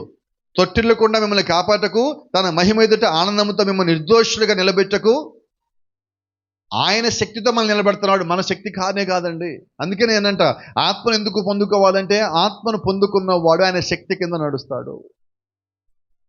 సంఘంలో నువ్వు నడవటం కాదు, సమాజంలో నడవటం కాదు, పరిశుద్ధాత్మ నాయకత్వం కింద మనం నడవాలి. దీనికి ఒకటే మాట చెప్తాను నేను ముగించే ముందు. దేవుని యొక్క వాక్యాన్ని మీరు ముందు పెట్టుకోండి. ఏ పని చేసినా అది ఆ వాక్యానుసారంగా ఉన్నదా లేదా చెక్ చేసాకే ముందుకెళ్ళండి. ఇది మేలు కదా. మనం చేసేసాక ఇది వాక్యానుసారమా కాదా అడిగే బదులు అది ముందే తెలుసుకుంటే మన జీవితంలో జరిగే ప్రతి దానికి దేవుని ఒక వాక్యం అన్నది. నీకు దాన్ని ఇంకా వివరించడానికి ఈ కాలం వర్తమానం వచ్చినది. నువ్వు రెండింటిని ముందు పెట్టుకున్నప్పుడు నువ్వు తొలగిపోయేది ఎక్కడ, పడిపోయేది ఎక్కడ, నువ్వు జారిపోయేది ఎక్కడ? అవకాశమే లేదు. ఎందుకంటే దేవుడు నీ కొరకు సంపూర్ణంగా ఇచ్చున్నాడు. నీ కొరకు ఆయన ఏమీ దాచిపెట్టలేడు. సమస్తాన్ని నీ ముందు నీ కొరకు బయలుపరుచున్నాడు. ఆయన బయలుపరిచిన దాంట్లోంచి నీకు కావాల్సింది కాదు, దేవుడు ఇచ్చింది తీసుకుంటే ఎంత మేలు. Praise the lord. ఇంకో మాట చెప్పనండి. ఎవరైతే లొంగిపోతారో వారే ఓడిపోయిన వారు అగుదురు. దెయ్యము ఆ విధంగా చేయటికి అది ఇష్టపడదు. ఒక్క మాట చెప్పుకుందాం. నువ్వు వాక్యాన్ని నమ్మి వెంబడిస్తున్నప్పుడు నువ్వు దేనికి లొంగిపోవు. అమ్మ చెప్పచ్చా మనం? నువ్వు వాక్యానికి లొంగిపోతే, వాక్యానికి లోపడితే నువ్వు దేనికి లొంగవు. ఇక్కడ గమనించండి, ఎవరైతే లొంగిపోతారో వారే ఓడిపోయిన వారు అగుదురు. నువ్వు దేవుణ్ణి నమ్మి ముందుకెళ్తున్నప్పుడు నీకు అటుపక్కన ఇటు పక్కన అట్రాక్షన్స్ కనిపించినప్పుడు నువ్వు వాటిని తిరిగావంటే దానికి లొంగిపోతావు. అపవాదికి అది ఇష్టం. దేవుడు మనల నుంచి ఆశిస్తున్నది ఏంటంటే నువ్వు అటు ఇటు చూడు, నా వైపే చూడు అంటున్నాడు. నువ్వు వాక్యం వైపే చూడు, ప్రార్థనతో నువ్వు బలం పెంచుకో. నువ్వు అటు ఇటు పడిపోవటం ఎందుకు, లొంగిపోవటం ఎందుకు? చిన్నప్పుడు మాకు మాస్టర్ ఉండేవాడు, నాతో పాటే నాకు పార్ట్నర్ ఉండేవాడు. నేను వర్క్ చేసేటప్పుడు అతను వర్క్ చేయడు, ఇన్వెస్టరే. వర్క్ చేసేది నేను, క్లాసులో చెప్పేది నేను, వర్క్ చేసేది నేను. కాబట్టి వచ్చిన ప్రతి ఒక్కళ్ళు వచ్చి good morning sir, good morning sir అని చెప్పేవాళ్ళు. అతనికి ఎవరు చెప్పేవాళ్ళు కాదు. నేను పక్కనే ఉన్నా నా చెప్పేవాడు, అతను చెప్పేవాళ్ళు కాదు. ఇది రోజు రోజుకి అతని లోపల పెరిగిపోయింది. ఎంతగా పెరిగిపోయిందంటే మేమిద్దరు విడిపోవాల్సి వచ్చింది. దాంతో నేను బయటికి వెళ్ళినప్పుడు, ముంబై వెళ్ళినప్పుడు, వేరే సినిమా ప్రాజెక్ట్ చేయడానికి ఒక 20 days 15 days వెళ్ళినప్పుడు అతను మొత్తం అక్కడున్న 300 మంది స్టూడెంట్స్ని టార్చర్ పెట్టాడు. ఎందుకు టార్చర్ పెట్టామని లాస్ట్కి అతను చెప్పినాడు తెలుసా? నాకు చెప్పరుగా గుడ్ మార్నింగ్ మీరు. ఇప్పుడు దేనికి పడిపోయాడు అమ్మా? సంఘంలో కూడా మనల్ని ఎవరొకరిని గౌరవించాలని కోరుకుంటే మనం కూడా పడిపోతాం. సమాజంలో మనల్ని గౌరవించాలనుకుని అక్కడే పడిపోతాం మనం. కుటుంబంలో మనల్ని ఏమైనా గౌరవించాలని అనుకున్నాం, అక్కడే పడిపోతాం. చాలాసార్లు మన కుటుంబంలో వ్యక్తులు మనం గౌరవించాలంటే మనం వాళ్ళకి ఏదో ఒకటి మేలు చేస్తే మనం గౌరవిస్తారు. అప్పుడు అనుకుంటాం, ఆహా నన్ను గౌరవించు. కానీ ఏమైంది? నీకు ఆ బలహీనత ఉందని వాళ్ళకి తెలిసిపోయింది. అది పరిస్థితి ఈరోజు. ఎలాగున్నామంటే ఈరోజు చెప్పొచ్చా, మన కుటుంబంలో మనందరికీ ఏ బలహీనతలు ఉన్నాయో అందరికీ తెలుసు, మనకే తెలియదు సంగతి. అలాగే ఈరోజు మన లోపల ఏ లోపాలు బలహీనతలు ఉన్నాయో అపవాదికి తెలుసు. వాడేం చేస్తాడు? నీ బలహీనతతో నిన్ను పక్కకి లాగి వాడికి నువ్వు లొంగిపోయేలాగా చేస్తాడు. నువ్వు అక్కడే జాగ్రత్త పడాలి. నీ జీవితం అక్కడే ఉంటుంది, నీ ప్రార్థన అక్కడే ఉంటుంది. Praise the lord. ఇప్పుడు చిన్నపిల్లల గురించి చెప్తాం, చిన్న మాట వాళ్ళకు కూడా అర్థం అవ్వాలి కదా.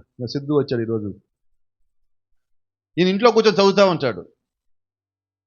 గుమ్మం ముందుకి వెళ్ళి ఫ్రెండ్ వస్తాడు, బ్యాటు బాల్ చూపిస్తాడు.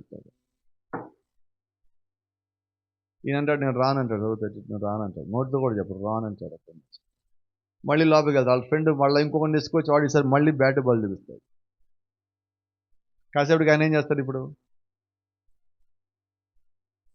ఏమంటాడు? మమ్మీ అయిపోయింది హోంవర్క్, చదువుకోవడం అయిపోయింది, నేను బయటికి వెళ్ళి ఆడుకుంటాను అంటాడు. వాళ్ళమ్మ ఏమంటుంది? అయిపోయింది అన్నావు కదా, సర్లే పో అంటుంది. ఇప్పుడు ఆయన లొంగిపోయాడా లేదా? మాటలు ఎన్ని వచ్చినాయి? అది పరిస్థితి. చిన్నదేనంటున్నా, చిన్నదే అంటే నువ్వు ఏ టైము దేనికి ఇవ్వాలో దానికే ఇవ్వాలి. నేను ఆట ఆడద్దంటల్లా, ఆట నేరము దోషం అంటల్లా. అయితే నీకు వేరొక పని ఇంకా ముఖ్యమైనది ఉంది కదా, నువ్వు దాని కొరకు కేటాయించి సమయం దాన్ని పూర్తి చెయ్యి. ఆ తర్వాత నువ్వేం చేయాలో చెయ్యి. అలాగే దేవుడికి ఇవ్వాలి సమయం, నువ్వు దేవుడికి ఇవ్వు. ఆ తర్వాత ఇంకా దేనికన్నా ఇవ్వు. దేవుడికి సమయాన్ని ఇవ్వకుండా వేరే దానికి ఇచ్చినప్పుడు నా భాషలో నువ్వు దానికి లొంగిపోయావని. చర్చిలోకి వచ్చిన మొబైల్ ఫోన్ వాడావంటే అర్థం ఏంటి? దేనికి లొంగిపోయినట్టు. చర్చిలోకి వచ్చి వేరే వ్యక్తి నేను చూస్తానంటే అర్థం ఏంటంటే నువ్వు వేరే దానికి లొంగిపోయి ఉన్నావని, వేరే దానికి నువ్వు పడిపోయి ఉన్నావని. ఇది దేవుడు మన నుంచి ఆశించటల్లా. నువ్వు పడిపోకూడదు. నువ్వు బలమైన సాధనముగా దేవుడి చేతులు ఎప్పుడు ఉండాలి. నువ్వు విశ్వాసవో, సువార్థికుడువో, కాపరువో, ఏదైనా పెద్దవో, సంఘ పెద్దవో, నడిపించేవాడివో, నాయకుడు నాకు తెలియదు, కానీ నువ్వు ఏమైనప్పటికీ కూడా దేవుడు చేతులు నువ్వు బలమైన సాధనముగానే ఉండాలి. ఏమని ఒక మాట ఉంది, నీకంటే నీపై తనదే పై చెయ్యి అని దయ్యము తలుస్తుంది. ఎప్పుడు? నువ్వు లొంగిపోయినప్పుడు. నువ్వు లొంగిపోకపోతే నీకు మాట చెప్తా, నువ్వు లొంగిపోయినా వాడిని వదలడు, లొంగకపోయినా వాడు వదలడు. వాడి ప్రయత్నం ఏంటి తెలుసా? నువ్వు ఎప్పటికొకప్పుడు పడతావు కదా, నీ చుట్టూ ప్రతిరోజు గోతులో దవ్వుతావు అంటాడు. ప్రతిరోజు ఆత్మను పొందావా నువ్వు గోతులో పడవు. నాకేం పర్లేదులే, పాస్కా దగ్గరికి వెళ్తున్నాక ఆయన చూసుకుంటాడులే అంటే పాస్కాలు ఎవరు చూడరు నాకు తెలిసి. పెద్ద చర్చికి పోతున్నాలే, పెద్ద చర్చి ఏమీ చేయలేదు. ఏమో చేస్తావన్నా? పెద్ద చర్చికి పోతే మన పేర్లే తెలియదు పాస్కా, కానీ ప్రార్థన ఇంకేం చేయగలడు? మరి మన సంగతి ఏంటి? నిన్ను నువ్వు కాపాడుకోవాలని బైబిల్ చెప్తున్నది. కాచుకొని ఉండు, నీ జీవితం అటు ఇటు తొలగిపోకుండా నువ్వు కాచుకొని ఉండు. You need to be careful about your career, you need to careful about your character and your personal life. వ్యక్తిగతమైన జీవితమో, నీ యొక్క స్వభావము, నీ యొక్క భవిష్యత్తు ఏవైతే ఉన్నదో వీటన్నిటి గురించి నువ్వు జాగ్రత్త కలిగి ఉండాలి. ఎందుకంటే నీ జీవితంలో నువ్వు 10వ క్లాస్ 5వ క్లాస్ ఉన్నప్పుడు ఏదో అవ్వాలనుకుంటావు, కానీ అయ్యావా?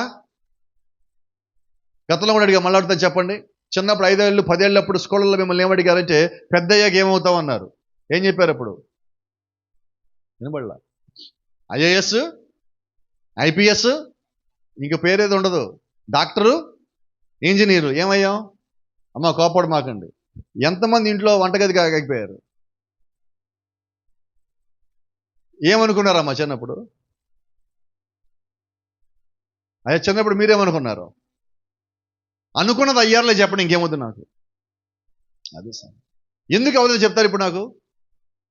అనుకున్నారు కానీ దాన్ని తగ్గట్టుగా ప్రయత్నాలు చేయాల. అది మన ఫెయిల్. అయితే నిత్యరాజ్యానికి వెళ్ళడానికి నువ్వు అలా ఫెయిల్ అవ్వడం నాకు ఇష్టపడను. నిత్యరాజ్యానికి వెళ్ళడానికి అలా ఫెయిల్ అయ్యా అని చెప్పుకోవడానికి ఇష్టపడను నేను అంటున్నా. ఖచ్చితంగా రావాల్సిందే. ఎందుకంటే నీ జీవితంలో ఫెయిల్యూర్స్ అన్నీ ఎందుకు ఫెయిల్ అయ్యినాయో నువ్వు జ్ఞాపకం చేసుకుంటే నీవు చూపించిన నిర్లక్ష్యమే. నువ్వు సమయాన్ని కేటాయించకపోవటము, సమయపాలన సరిగ్గా చేయకపోవటము, ఏది ముందు ఏది తర్వాత ఉంచకపోవటము, ఇవే మనకి ఒక లోపాలన్నీ. కాబట్టి నువ్వు నిజంగా వాక్యానుసారంగా ఉంటే నీకు మొట్టమొదటి సంగతి అర్థమవుతుంది. అన్నిటికన్నా ముందు దేవుణ్ణి ఉంచాలి. అన్నిటికన్నా ముందు దేవుణ్ణి ఉంచాలి. ఎప్పుడైతే నీకు ఆ సంగతి అర్థమైనదో, నువ్వు దేవుణ్ణి ముందు పెట్టావో, నీ జీవితం అన్నిటిలో ఏది క్రమంగా పెట్టాలో దేవుడి క్రమంలో పెడతాడు. అయితే ముందు నేను చర్చికి రాకుండా, నేను వాక్యాలు ఉండకుండా, నేను ప్రార్థన చేయకుండా నేను దేవుని ముందు ఎలా పెట్టగలను? దేవుణ్ణి ఏ సమయంలో నేను ముందు పెట్టాలి, నాకు బలహీనత వచ్చినప్పుడు నేను దేవుని దగ్గరికి ఎలాగ పోవాలి అన్నకు తెలియాలంటే నీకు సంఘ సహవాసం కావాలి, వాక్య సహవాసం కావాలి, కుటుంబంలో ప్రార్థన బలిపీఠం నీకు కావాలి. ఇవేమీ లేకుండా ఎలాగా? మనకి చాలామంది చర్చిలో ఒక అలవాటు ఉంది, ఆదివారం చర్చికి వెళ్తే మళ్ళీ ఆదివారమే, అంతేనా? ఒక్కోసారి ఈ ఆదివారం వస్తే వస్తాం, లేకపోతే ఇంకొక ఆదివారం ఎప్పుడో వస్తాం. ఇంట్లో బైబిల్ చదువుతామా? చర్చికి వెళ్ళేటప్పుడు తీసుకెళ్ళేది బైబిల్ అంటే మన పుస్తకం, అంతే కదా. చూడండి, పిల్లలకి స్కూల్కి సెలవులు ఇస్తారు, రేపు దసరాకు వచ్చే సెలవులు ఇస్తారు, అవునా? పుస్తకాలు తెచ్చి ఎక్కడ పెడతారు? పెట్టరు. గుమ్మల్లో చెప్పులు ఎలాగేసారు, బ్యాగ్ ఎక్కడ ఇసిరేస్తారు ఇంకెట్లాగా. ఎప్పుడు తీయాలి మళ్ళా? స్కూల్స్ రీఓపెన్ రోజు పొద్దున్న ఎత్తుకుతా ఉంటారు, పోయిన సార్ ఇక్కడే పడేసాక నేను ఎక్కడ. మనం కూడా ఆదివారం బైబిల్ ఎక్కడ పెడతాం? ఇంటికి వెళ్ళి మళ్ళీ ఆదివారం ఎతకాలి బైబిల్ ఎక్కడ ఉందా అని. ఇది భక్తి కాదు కదా నేను అంటున్నా. ఒక్కరోజు 2 గంటలు నువ్వు చర్చికి వచ్చి నువ్వు మారలేవు. ప్రతిరోజు నువ్వు దేవుడికి సమయాన్ని ఇస్తే నువ్వు మారగలవు. ప్రతిరోజు. నా మాటలు మీరు ఇంకోలాగా అనుకోమాకండి, మిమ్మల్ని బాధ పెట్టాలని ఉద్దేశం కాదు, మిమ్మల్ని దేవుడి వైపు తిప్పాలని ఉద్దేశం మాత్రమే నాది. బలహీనతలు చూపించిన ఉద్దేశం కాదు, బలహీనత నువ్వు జయించగలవని చెప్పడం నా ఉద్దేశమై ఉన్నది. నువ్వు ప్రార్థించగలవు, ఇంకా దేవుడి సమయాన్ని ఇవ్వగలవు, ఇంకా నువ్వు మోకాళ్ళ మీద ఉండగలవు, ఇంకా నువ్వు జయించగలవు, నీ కుటుంబంలో అందరి నిమిత్తం నువ్వు ప్రార్థన చేయగలవు. దేవుడికి ప్రార్థన శక్తి ఇచ్చాడు, దేవుడికి బలం ఇచ్చాడు, నీ జీవితం మార్చుకోగలవు, నీ సాక్ష్యాన్ని మార్చగలవు. నిన్ను మాత్రం నువ్వు మార్చుకోవడం కాదు, కానీ నీ కుటుంబాన్ని కూడా మార్చగల శక్తి దేవుని లోపల పెట్టే ఉన్నాడు. అంత శక్తిని లోపల పెట్టుకొని మనం ఏం చేస్తామంటే నిర్లక్ష్యము. క్రైస్తవుల కుటుంబాల్లో ఎక్కువ ఉండేది ఒక మాట ఉంటుంది, కష్టం ఈ మాట చెప్పాలంటే ఇక్కడి నుంచి, కానీ చెప్పక తప్పట్లా. ఏంటంటే బద్ధకం. ఏంటి మనకున్నది? చూడండి, ఫోన్ రింగ్ అవుతా ఉంటాం, ఛార్జింగ్లో పెట్టాం, వంటగదిలో ఉంటాం, ఎలాగొస్తాం? బుల్లెట్టే, రాకెట్ కన్నా స్పీడ్గా వస్తాం. మంచం మీద పడుకున్నాం, పైన అటకులు ఎవ్వడికి అందనంత ఎత్తులో ఒకటి ఉంటుంది, ఒక పుస్తకం. ఏంటది? బైబిల్. ఇప్పుడు ప్రార్థన చేయాలనిపించింది, మనకి బైబిల్ చదవాలనిపించింది, ఏం చేస్తాం? ఇప్పుడు లేచి అక్కడ దాకెళ్ళి ఆ బైబిల్ తీసి, పోయినసారి ఎక్కడ ఆపామో గుర్తులేదు, మళ్ళీ ఇప్పుడు స్టార్ట్ చేయాలంటే సర్లే చూసుకుందాంలే. అదే ఫోన్ మోగని ఏం భక్తి ఇప్పుడు? అంటే నువ్వు దేనికి ప్రాధాన్యత ఇస్తున్నావు అంటాను. దూరంగా ఎందుకు ఉండదు అసలు బైబిల్? నీకు నాకు తెలియక అడుగుతాను, నాకు అర్థం కాదు ఇప్పటికీ. నీకు దగ్గరగా ఉండాల్సింది, దీన్ని మార్చేది అది, నేను చెడగొట్టేది ఇదైతే మార్చేది అది. ఒక మాట అడుగుతాను, బైబిల్ మీకు చెడ్డదేముంది చెప్పండి, ఒక్కటి చెప్పండి. మొబైల్లో ఈరోజు 100కి 70 నుంచి 80 మందికి మొబైల్లో, కనీసం మొబైల్లో అన్న బైబిల్ యాప్ ఉంటే మేలేమో, అది కూడా ఉండదు మనకి. బైబిల్ యాప్ పెట్టుకోం కదా. మనం బయటికి వెళ్తుంటాం, పనుల మీద, ఉద్యోగాల మీద, వ్యాపారం మీద, చదువుకోవడానికి వెళ్తూ ఉంటాం కదా. చాలాసార్లు ప్రయాణం చేస్తాం, కొన్నిసార్లు ఖాళీ కూర్చోవాల్సి వస్తుంది. అక్కడ నువ్వు బైబిల్ పుస్తకం తెచ్చి చదవక్కర్లా, మొబైల్లో చదివినా కూడా బైబిలే కదా. చదువుతామా? వాట్సాప్ తిప్పి, యూట్యూబ్ తిప్పి, ఫేస్బుక్ తిప్పి, ఆ ఆర్టికల్ తిప్పి, ఈ ఆర్టికల్ తిప్పి, ఆడని చెప్పాడు, ఈడని చెప్పాడు, ఆడు ఈయనేమన్నాడు, ఈడు ఆడనేమన్నాడు, ఇయే కదా న్యూస్లో. భక్తి ఎక్కడా? జీవితం ఎక్కడా? ప్రార్థన ఎక్కడా? ఎలాగ మనం వెనకబడిపోతున్నామంటే, కొన్ని వస్తువులు మన దేవుడిని తప్పిస్తాయి. నాకు ఇది ఇప్పటికీ ఆశ్చర్యం. మనుషులు మనల్ని తప్పించట్లే, ఇప్పుడు వస్తువులు తప్పిస్తాయి. ఆశ్చర్యం కదా. నిన్న కూడా చెప్పారు, ఒకసారి మళ్ళీ జ్ఞాపకం చేస్తున్నాను, దయచేసి గుర్తు చేసుకున్న ఒకసారి. రోజుకి మనం ఎన్ని గంటలు ప్రార్థన చేస్తున్నాం?